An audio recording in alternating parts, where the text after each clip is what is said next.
পারিবারিক শিক্ষা কি জানেন? একেই বলে পারিবারিক শিক্ষা। বিয়ে করতে যাওয়া এক পুত্রকে তার পিতার উপদেশ মানা। বাবা বললেন, তোমার দাদা আমায় বলেছিলেন। নাম্বার 1, নতুন বউকে পালকি করে কেন আনা হয় জানিস? তাকে তো গরুর গাড়িতেও আনা যেত, তা না করে পালকিতে আনা হয়। কারণ সে কতটা সম্মানিত তা বোঝানোর জন্য। পালকিতে নামানোর পর এ সম্মান কমানো যাবে না, সারা জীবন পালকির সম্মানেই তাকে রাখতে হবে। নাম্বার 2, নতুন বউ পালকিতে উঠে কি করে জানিস? কাঁদে। কিন্তু কেন কাঁদে? শুধু ফেলে আসা স্বজনদের জন্য?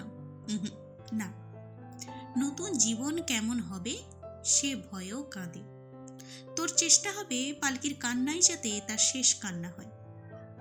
এরপর আর মাত্র দুটো উপলক্ষে সে কাঁদবে। এক হলো মা হওয়ার আনন্দে, আরেকবার কাঁদবে তুই চলে যাওয়ার পর। মাঝখানে যত শোক আসবে তুই তার চোখের পানি মুছে দিবি। নাম্বার 3, স্ত্রী সবচেয়ে কষ্ট পায় স্বামীর বদ ব্যবহারে। দেখ, আমি খুবই বদ মেজাজি, কিন্তু কেউ কিন্তু বলতে পারবে না আমি তোর মায়ের সামনে কোনোদিন উঁচু গলায় কথা বলেছি। নাম্বার 4, বিয়ে মানে আরেকটি মেয়ের দায়িত্ব নেওয়া।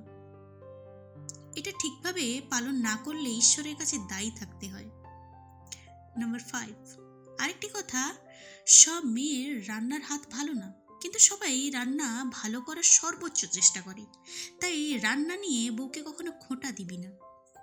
নাম্বার 6, বউয়ের মা বাবাকে কখনো আমার শ্বশুর, আমার শাশুড়ি এগুলো ডাকবি না, মা বাবা ডাকবি।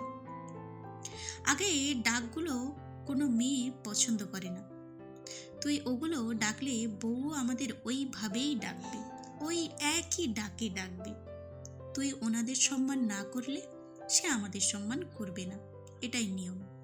ভগবানের পাল্লা সমান, এক পাল্লায় তুই যা করবি, আরেক পাল্লায় তিনি তাই রেখে দুই পাল্লার ওজন ঠিক রাখেন।